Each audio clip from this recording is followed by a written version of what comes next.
Hello guys, welcome to chemistry 27। तो बच्चों, last week मैंने आपके साथ ऑक्सीडेशन रिडक्शन चैप्टर से वीडियो शेयर करी थी जिसमें मैंने डिस्क्राइब किया था टाइप्स ऑफ रिडॉक्स रिएक्शंस को।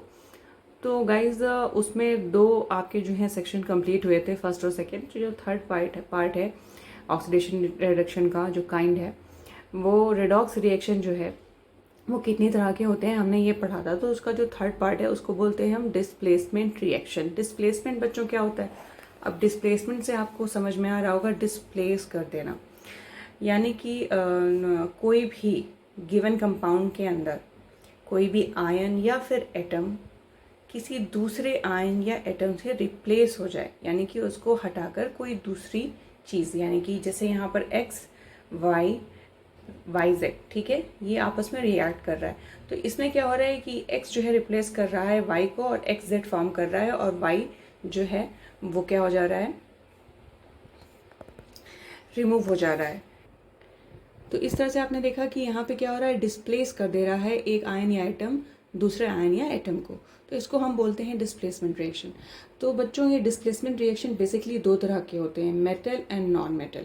अब इसको हम डिटेल में पढ़ते हैं कि मेटल और नॉन मेटल किस तरीके से डिस्प्लेसमेंट रिएक्शन शो करते हैं, ठीक है। तो इसको डिटेल वाइज पढ़ेंगे। तो फिर भी एक बार मैं फिर से डिस्क्राइब कर दे रही हूँ कि डिस्प्लेसमेंट रिएक्शन की जो बेसिक डेफिनेशन है उसके अकॉर्डिंग कोई भी आयन या फिर एटम किसी भी कंपाउंड में, ठीक है, कोई भी गिवन कंपाउंड है उसमें कोई आयन या एटम किसी दूसरे आयन या एटम के जरिए से डिस्प्लेस हो जाता है, तो उसको हम बोलते हैं displacement reaction. It is of two type, metal and non metal. तो बच्चों, जो पहला इसका टाइप है वो है मेटल डिस्प्लेसमेंट रिएक्शन। तो मेटल डिस्प्लेसमेंट रिएक्शन से आपको कैसे समझ में आ रहा है, इसमें मेटल्स होंगे। तो ये जो आपका डिस्प्लेसमेंट रिएक्शन है ये मेटलर्जी में काफ़ी ज़्यादा इम्पॉर्टेंट रखता है, क्योंकि इसके थ्रू हम मेटल ओर से मेटल को गेन करते हैं, यानी कि एक्सट्रैक्ट करते हैं। इसमें क्या होता है कि जो किसी भी कंपाउंड के अंदर कोई भी मेटल होता है वो डिस्प्लेस होता है दूसरे मेटल से अनकम्बाइंड फॉर्म में, यानी कि कंबाइंड फॉर्म से वो अनकम्बाइंड फॉर्म में आ जाता है। जिस तरह से यहाँ पर आप एग्जाम्पल देख रहे हैं कि कॉपर सल्फेट है, कॉपर सल्फेट के साथ जिंक रिएक्ट कर रहा है, जिंक ने डिस्प्लेस किया कॉपर को, तो इस रिएक्शन में कॉपर अनकम्बाइंड स्टेट में आ गया और जिंक सल्फेट हमें मिल गया। तो अगर हमको एक्सट्रैक्शन करना होगा मेटल का उसके ओर से, तो हम डिस्प्लेसमेंट रिएक्शन के थ्रू उसको एक्सट्रैक्ट कर सकते हैं। तो इस रिएक्शन से हमने देखा कि हमने कॉपर को एक्सट्रैक्ट कर लिया कॉपर सल्फेट से, ठीक है। तो इस तरह से बहुत से मेटल्स हैं जिसको हम डिस्प्लेसमेंट रिएक्शन के थ्रू एक्सट्रैक्ट कर सकते हैं। आपकी बुक में बहुत से एग्जाम्पल्स दिए हुए हैं, मैंने इसमें से एक एग्जाम्पल लेके आपको समझाया है। You can go and see there are 4 or 5 type of examples and many more, जो कि आपकी बुक में नहीं है, उसके अलावा भी होते हैं। तो through out this definition you can just get that कि ये बहुत ही एप्लीकेशन जो है वो कमर्शियल लेवल पे काफ़ी इंपॉर्टेंट है, और मेटल डिस्प्लेसमेंट रिएक्शन जो है मेटल एक्सट्रैक्शन में बहुत बड़ा मेटलर्जी में रोल प्ले करता है। कैटेगरी है वो है नॉन मेटल डिस्प्लेसमेंट। ओके, तो non metal displacement redox reaction क्या होता है कि इसमें बेसिकली हाइड्रोजन का डिस्प्लेसमेंट होता है, ठीक है। और बहुत ही रेयरली जो है रिएक्शन ऐसे इन्वॉल्व होते हैं जिनमें ऑक्सीजन का डिस्प्लेसमेंट हो, यानी कि मोस्ट ऑफ द केसेस में सिर्फ हाइड्रोजन डिस्प्लेसमेंट रिएक्शन ही शो होता है, ऑक्सीजन डिस्प्लेसमेंट रिएक्शन नहीं शो होता है। अब यहाँ पे दिया हुआ है कि जितने भी अल्कली मेटल्स हैं और कुछ अल्कलाइन अर्थ मेटल्स हैं, जैसे कि आपका यहाँ पर एग्जाम्पल्स में दिया हुआ है, आप देख सकते हैं कैल्शियम है, स्ट्रोंटियम है। तो ये सब जो है ये क्या करता है, ये बहुत अच्छा रिडक्टेंट है जो कि डिस्प्लेस करता है हाइड्रोजन को कोल्ड वाटर से। देखिए यहाँ पर कुछ चीज़ें बहुत ही ज़्यादा इम्पॉर्टेंट हैं जिनको मैं मेंशन करूँगी, that is from cold water, ठीक है। तो इन सब चीज़ों को थोड़ा सा ध्यान में रखना होता है। बीच बीच में से कभी कभी ये सब बहुत ही माइन्यूट सी चीज़ें जो कि कंपटीशन में पूछी जाती हैं, बच्चे ध्यान नहीं देते हैं, ठीक है। तो कोल्ड वाटर से डिस्प्लेसमेंट होता है। तो यहाँ पर देखिए पहला एग्जाम्पल जो दिया हुआ है वो है सोडियम। यहाँ पर कोल्ड वाटर लिया हुआ है, ठीक है। सोडियम जो है ये हाइड्रोक्साइड का फॉर्मेशन कर रहा है और इसमें से हाइड्रोजन गैस इवॉल्व हो रही है। उसी तरह से फिर कैल्शियम है, कैल्शियम के साथ भी रिएक्ट कर रहा है, और कैल्शियम के साथ रिएक्ट करने के बाद यहाँ पर कैल्शियम हाइड्रोक्साइड बना रहा है और हाइड्रोजन गैस रिमूव हो रही है। तो इस सब में आप देख सकते हैं कि यहाँ पर जो है किस तरह से हाइड्रोजन डिस्प्लेस हो रही है। जो लेस एक्टिव मेटल्स होते हैं जैसे मैग्नीशियम हो गया और आयरन हो गया, वो रिएक्ट करते हैं स्टीम के साथ, ठीक है। जब स्टीम के साथ रिएक्ट करते हैं, यानी कि वाटर स्ट्रीम के साथ रिएक्ट करते हैं, तब वो क्या करते हैं, डाई हाइड्रोजन गैस बनाते हैं। यहाँ पे भी डाई हाइड्रोजन गैस का फॉर्मेशन हो रहा है, लेकिन वो कोल्ड वाटर में हो रहा है, और वो किसके लिए है, अल्कलाइन अर्थ मेटल और कुछ अल्कली मेटल्स और कुछ अल्कलाइन अर्थ मेटल्स के लिए। अब यहाँ पर हमने एग्जाम्पल देखा मैग्नीशियम और आयरन के लिए। तो मैग्नीशियम और आयरन भी क्या कर रहे हैं, यहाँ पर जो है कैच क्या है इसमें, इस स्टीम के साथ, ठीक है। वहाँ कोल्ड वाटर था, यहाँ स्टीम के साथ है। तो आप देख सकते हैं कि मैग्नीशियम जो है वो रिएक्ट कर रहा है वाटर के साथ, और मैग्नीशियम हाइड्रोक्साइड और हाइड्रोजन यानी डाई हाइड्रोजन गैस बना रहा है। उसी तरह से आयरन, तो यहाँ पर सिंबल हीट का लग रहा है, आपको दिख रहा है, तो आपको समझ में आ रहा है कि हाँ भाई यहाँ पर हीट के साथ रिएक्शन हो रहा है, यानी कि स्टीम के साथ रिएक्शन हो रहा है। बहुत से ऐसे मेटल्स हैं जो कि रिएक्ट नहीं करते हैं कोल्ड वाटर के साथ, लेकिन कैपेबल होते हैं हाइड्रोजन को उनके एसिड से डिस्प्लेस करने के लिए। डाई हाइड्रोजन जो है वो फ्रॉम एसिड में even reproduce by such metals, मतलब कि डाई हाइड्रोजन बनाई जा सकती है इन एसिड से, जो कि रिएक्ट नहीं करते हैं स्टीम के साथ। यानी कि कोल्ड वाटर और स्टीम एक कंसर्न नहीं है, वो कुछ स्पेसिफिक केसेस के लिए ही है। अब यहाँ पर कैडमियम और टिन का एग्जाम्पल दे रहे हैं। जो कैडमियम टिन है वो ऐसे एग्जाम्पल हैं जो बिना स्टीम के और बिना कोल्ड वाटर के साथ भी उनकी एसिड के साथ, यहाँ पे देखिए जैसे कि जिंक है, जिंक के साथ रिएक्ट कर रहा है HCl, तो वो उनके ये HCl क्या हाइड्रोक्लोरिक एसिड है, तो वो HCl से यानी कि उनकी एसिड से डिस्प्लेस कर रहे हैं हाइड्रोजन को। तो इस तरह से 3 यहाँ पर एग्जाम्पल दिए हुए हैं। जिंक दिया हुआ है, मैग्नीशियम और आयरन दिया हुआ है। जब वो एसिड के साथ रिएक्ट करेंगे तो एक्वस सॉल्यूशन में, तो वो डिस्प्लेस करेंगे डाई हाइड्रोजन, ठीक है। तो जो ये रिएक्शन दिखा रहा है 8.37 और 8.38, यानी कि both of this one and this one, इसको डिस्क्राइब किया गया है नीचे कि ये डाई हाइड्रोजन के लिए लेबॉर्ट्री में ये बहुत ज़्यादा इस्तेमाल किया जाता है, ये रिएक्शन डाई हाइड्रोजन गैस को प्रोड्यूस करने के लिए, क्योंकि जो रिएक्टिविटी होती है मेटल्स की वो रिफ्लेक्ट करती है, मतलब कि क्या रेट ऑफ हाइड्रोजन कितना इवॉल्व होगी, ठीक है। जितना अच्छा रिएक्टिव मेटल्स होगा वो कितनी अमाउंट में देगा। तो which is the slowest for the least active metal, मतलब कि सबसे कम जो बताया जा रहा है, जो सबसे लीस्ट एक्टिव मेटल है वो आयरन है, जो कि स्लोएस्ट यानी कि बहुत धीरे धीरे डिस्प्लेस करता है। And the fastest mode is reactive metal is magnesium, यानी कि 2 चीज़ें बहुत इंपॉर्टेंट है, आयरन और मैग्नीशियम। यानी कि अगर आपको बहुत फास्ट उस पर चाहिए तो आप किससे रिएक्ट करवाएंगे, मैग्नीशियम से, और स्लोएस्ट जो है वो आयरन देता है। Very less active metal which में occur in native state such as silver and gold do not react even with hydrochloric acid, यानी कि जो बहुत ही लेस रिएक्टिव एलिमेंट है, यानी कि मेटल्स हैं, जैसे कि आयरन हो गया, सिल्वर हो गया, ये एसिड के साथ भी मतलब रिएक्ट करते हैं, तो इनकी कंडीशन इतनी बुरी है कि ये डाई हाइड्रोजन को डिस्प्लेस नहीं कर सकते हैं। तो इस तरह से आपने देखा कि ये सब चीज़ें डिस्क्राइब की जा रही हैं। Metal reactivity is very important. जो मेटल रिएक्टिविटी सीरीज़ है उसमें ही डिस्प्लेसमेंट के बेसिस पे हमें पता चलता है कि कौन मेटल ज़्यादा रिएक्टिव है, कौन लेस रिएक्टिव है। तो इसमें बताया जा रहा है कि पहले इन्होंने डिस्क्राइब किया है कि जो मेटल होता है जिसमें कि जिंक है, कॉपर है, सिल्वर है, through tendency to the lose electron show their reducing activity, यानी कि क्या अपनी टेंडेंसी के अकॉर्डिंग किस चीज़ की टेंडेंसी, इलेक्ट्रॉन लूज करने की टेंडेंसी के अकॉर्डिंग जो है वो अपना रिड्यूसिंग एक्टिविटी शो करते हैं, ठीक है। अपनी रिड्यूसिंग एक्टिविटी शो करते हैं कि कितना अच्छा कौन रिड्यूस हो सकता है। बच्चों जैसा कि पहले भी बताया जा चुका है, जैसे जिंक, कॉपर, सिल्वर, ये सारे जो मेटल्स हैं, इनकी जो टेंडेंसी होती है इलेक्ट्रॉन लूज करने की टेंडेंसी, ये शो करती है इनकी रिड्यूसिंग एक्टिविटी को। और ये ऑर्डर यहाँ पर दिखाया गया है, ये देखिए कि कौन कितना ज़्यादा जो है रिड्यूसिंग एलिमेंट हो सकता है, रिड्यूसिंग टेंडेंसी किस में ज़्यादा है।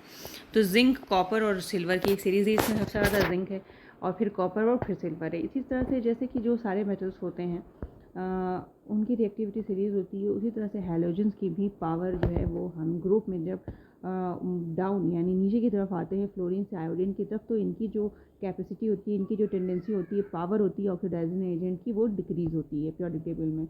इससे हमें ये पता चलता है कि जो फ्लोरीन है वो सबसे ज़्यादा रिएक्टिव है और रिप्लेस कर सकता है क्लोराइड, ब्रोमाइड और आयोडाइड आयंस को उनके सोल्यूशन में। और फ्लोरीन इतना ज़्यादा रिएक्टिव है कि वो वाटर में अटैक करता है और वाटर पे अटैक करने के बाद वाटर से ऑक्सीजन को डिस्प्लेस करता है इस रिएक्शन में, जैसे आप देख सकते हैं। अब इससे ये पता चलता है ये इस रीज़न की वजह से जो डिस्प्लेसमेंट रिएक्शन होता है क्लोरीन का, ब्रोमीन का और आयोडीन का, वो जनरली जो है वो कैरीड आउट नहीं करते हैं हम किस में, एक्वस सॉल्यूशन में, ठीक है, क्योंकि वो बहुत जल्दी उसमें अटैकिंग पावर उसके अंदर इतना ज़्यादा होता है कि वो ऑक्सीजन को रिप्लेस कर देता है और ये रिएक्शन जो हमारी जो नीड होती है उसके अकॉर्डिंग नहीं हो सकता। जबकि दूसरी तरफ जो क्लोरीन है वो डिस्प्लेस कर सकता है ब्रोमाइड और आयोडाइड को उनके एक्वस सॉल्यूशन में, ठीक है। तो यानी कि फ्लोरीन को हम नहीं करते एक्वस सॉल्यूशन में, और हम क्लोरीन और ब्रोमाइड आयन को, यानी कि chlorine can displace bromide and iodide, यानी कि क्लोरीन को अगर हम कर लेते हैं ब्रोमाइड आयन के साथ या फिर आयोडाइड आयन के साथ तो वो डिस्प्लेट कर सकते हैं। तो यहाँ पे हमने ये देखा कि फ्लोरीन की रिएक्टिविटी बहुत ज़्यादा होने की वजह से एक्वस सॉल्यूशन में हम उसको जो है रिएक्शन नहीं करा सकते। तो बच्चों ये जो हैलोजेंस हैं इनका जो डिस्प्लेसमेंट रिएक्शन है ये डायरेक्ट इंडस्ट्रियल एप्लीकेशन रखता है। बहुत अच्छी चीज़ है ये और बहुत ज़्यादा इंपॉर्टेंट भी है।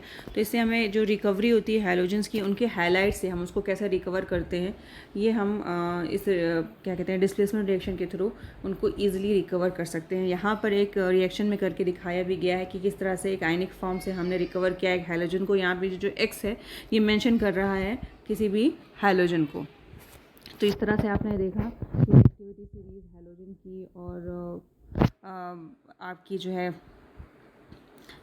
मेटल्स की ये किस तरह से रिड्यूसिंग पावर को शो करती है।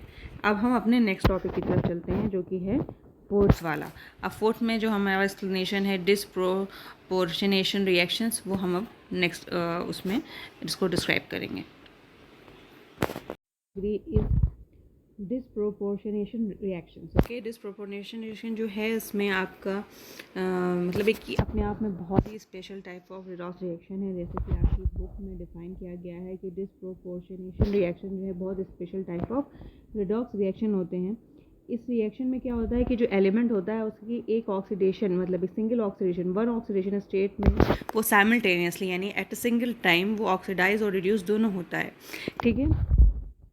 और इस रिएक्शन में हमेशा एक ऐसा एलिमेंट होता है जो कि एग्जिस्ट करता है एटलीस्ट 3 ऑक्सीडेशन स्टेट में, ठीक है। इसमें ये सारे पॉइंट्स जो हैं वो इम्पॉर्टेंट पॉइंट्स मैं बोल रही हूँ। आपकी बुक में भी बहुत अच्छे से एकदम क्लियरली इसको मेंशन किया है, दिखाया गया है, लिखा गया है। तो आप इसको ध्यान से पढ़ें और मतलब बहुत ईजी चीज़ है ये याद करना, ठीक है। तो आप इसको ध्यान में रखकर इसको आप समझ सकते हैं अच्छे से। तो जो एलिमेंट होता है इसमें जो रिएक्टिंग सब्सटेंस होता है वो अपनी इंटरमीडिएट ऑक्सीडेशन, यानी कि रिएक्टिंग सब्सटेंस जो होता है वो अपनी इंटरमीडिएट ऑक्सीडेशन स्टेट में होता है और higher and lower oxidation state में फॉर्म करता है इस रिएक्शन के अंदर, यानी कि तीनों oxidation state, medium, high and low, ठीक है। तो जो इसमें एग्जाम्पल दिया हुआ है हाइड्रोजन परऑक्साइड का, ठीक है। हाइड्रोजन परऑक्साइड जहाँ पे बताया गया है कि जो ऑक्सीजन जो है वो एक्सपीरियंस करती है डिसप्रोपोर्शनेशन रिएक्शन के लिए। देखिए हाइड्रोजन परऑक्साइड है, इसके अंदर यहाँ पर मेंशन की हुई है सबकी ऑक्सीडेशन स्टेट, आप देख सकते हैं ये सबकी ऑक्सीडेशन स्टेट यहाँ पे इन्होंने लिख दिया है। अब इस ऑक्सीडेशन स्टेट में देखिए यहाँ पर +1 है, ठीक है। +1 से यहाँ पे भी हाइड्रोजन की +1 है, लेकिन जो ऑक्सीजन है उसकी -1 से 0 पे हो रही है। -1, -2 और 0, यानी कि 3 ऑक्सीडेशन स्टेट यहाँ पे शो किया है। तो अभी आप देखिए कि किस तरह से ये डिकम्पोज होकर ब्रेक हुआ है, वाटर और ऑक्सीजन के मॉलिक्यूल फॉर्म हुआ और इसको एक्सप्लेन किया है नीचे। अभी हम इसको एक्सप्लेन करते हैं और देखते हैं। तो इसमें बताया जा रहा है कि जो ऑक्सीजन परऑक्साइड है H2O2, उसके अंदर जो ऑक्सीजन प्रेजेंट है उसके अंदर ऑक्सीजन की जो ऑक्सीडेशन स्टेट है वो क्या है, -1 है। यहाँ पे बता रहा है ये क्या है, -1, किसके अंदर, इस मॉलिक्यूल के अंदर, ठीक है। अब ये कन्वर्ट हो जाती है 0 ऑक्सीडेशन स्टेट में, जो कि किस में कन्वर्ट हो रही है, O2 में। यहाँ पर O2 में ये 0 ऑक्सीडेशन स्टेट शो कर रही है। और फिर उसके बाद एक और इसकी स्टेट है जो कि शो कर रहा है यहाँ पे -2, जो कि यहाँ पे शो कर रहा है -2, आप देखिए ये मॉलिक्यूल, यानी कि -1, -2 और 0, यानी कि इसमें मीडियम, हाई और लो तीनों को शो किया है इसने। तो इस तरह से हाइड्रोजन परऑक्साइड का ये जो रिएक्शन है इसके अंदर ऑक्सीजन जो है डिसप्रोपोर्शनेशन रिएक्शन को शो करता है। इसी तरह से फास्फोरस और क्लोरीन भी एक अच्छा एग्जाम्पल है डिसप्रोपोर्शनेशन रिएक्शन का, जो कि अल्कलाइन मीडियम में होता है। अल्कलाइन मीडियम यानी किसी अल्कली के साथ रिएक्ट कर रहा है, जो कि यानी कि बेसिक मीडियम है। हाइड्रोक्साइड जो है यहाँ पे देखिए हाइड्रोक्साइड आयन है और फास्फोरस रिएक्ट कर रहा है, सब ये 0 ऑक्सीडेशन स्टेट में है। लेकिन 0 ऑक्सीडेशन स्टेट में होने के बाद फिर ये कन्वर्ट हो जा रहा है आपका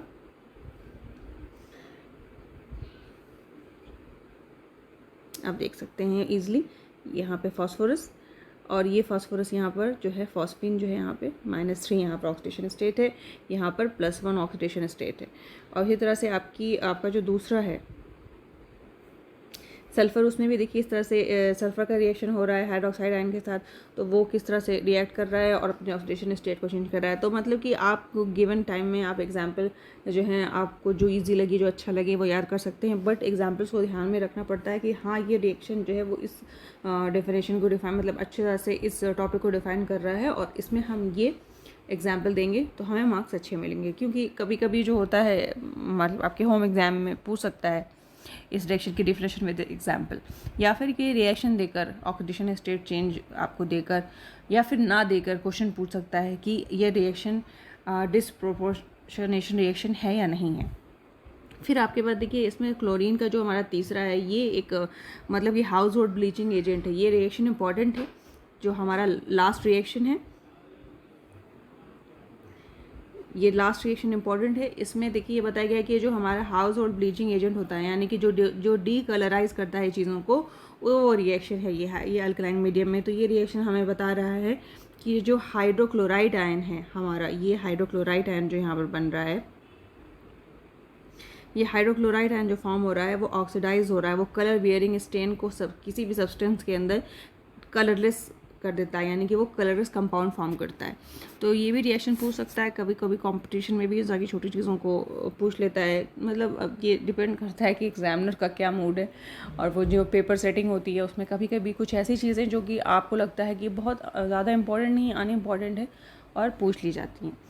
तो जब भी किसी भी चैप्टर को पढ़िए तो थॉरली पढ़िए, और कुछ चीज़ें ऐसी होती हैं जो इंटरेस्ट के पर्सपेक्टिव से इंसान पढ़ता है और उसको वो चीज़ें याद रहती हैं, तो इस तरह की चीज़ों को याद रखने की कोशिश किया करिए। तो यहाँ पे कुछ एग्जांपल आपने देखे इस रिएक्शन के, और इससे हमें समझ में आया कि रिएक्शन काफ़ी इंटरेस्टिंग है। एक ही रिएक्शन के अंदर एक ही जो आपका एलिमेंट है वो तीन जो है ऑक्सीडेशन स्टेट शो कर रहा है। अब इसमें बता रहा है कि जो फ्लोरीन है वो डेविएशन बिहेवियर शो करता है जब वो अल्कली के साथ रिएक्ट करता है। ठीक है, हम हैलोजन्स की बात कर रहे थे, यहाँ पे हमने क्लोरीन को देखा। ठीक है, और हमने मतलब हैलोजन में सारे, मतलब इसमें सल्फ़र फास्फोरस तो हैलोजन्स नहीं हैं, लेकिन इसमें बताया गया है कि जैसे कि फास्फोरस, सल्फ़र और क्लोरीन जो है वो डिसप्रोपोर्शनेशन रिएक्शन देता है अल्कलाइन मीडियम में, लेकिन फ्लोरीन थोड़ा बहुत डेविएशन शो करता है अल्कलाइन मीडियम में। ठीक है, तो इसमें ये आपको यहाँ पर एग्जाम्पल दिया हुआ है कि फ्लोरीन का जो रिएक्शन है, बताया गया है कि जो फ्लोरीन है वो जब किसी भी मतलब इन सच अल्कली के साथ रिएक्ट करने में थोड़ा सा बिहेवियर इसका चेंज हो जाता है नॉर्मली। तो बस आपको ये रिएक्शन याद करना है। तो बस मेरे हिसाब से तो इतनी डेफिनेशन जो है और इतना एग्जाम्पल एक्सप्लेनेशन इस टॉपिक के लिए सफिशिएंट है। और हमारा जो अब नेक्स्ट टॉपिक होगा वो मे बी शॉर्ट वीडियो मेरी होगी, जो कि होगी आपका यहाँ पर दिया हुआ है फ्रैक्शनल ऑक्सीडेशन नंबर, जो कि मैं एक अलग से छोटी सी वीडियो दूंगी अपनी अब नेक्स्ट वीडियो में। और उसके बाद हमारे इस चैप्टर की लास्ट वीडियो होगी जो कि है बैलेंसिंग। इस चैप्टर का जो मेन आपका टॉपिक है बैलेंसिंग। अब तक हमने बेसिक चीज़ें पढ़ी, अब हम पढ़ेंगे कि किस तरह से बैलेंस करते हैं डिफरेंट मेथड से, और फिर उसके बाद आपको प्रैक्टिस करनी होगी कि किस तरह से आप इसको ईजिली बैलेंस कर सकते हैं रिएक्शंस को। तो चलिए फिर मिलते हैं नेक्स्ट वीडियो में। Till then take care, stay tune and keep sharing and watching chemistry 27। Thank you.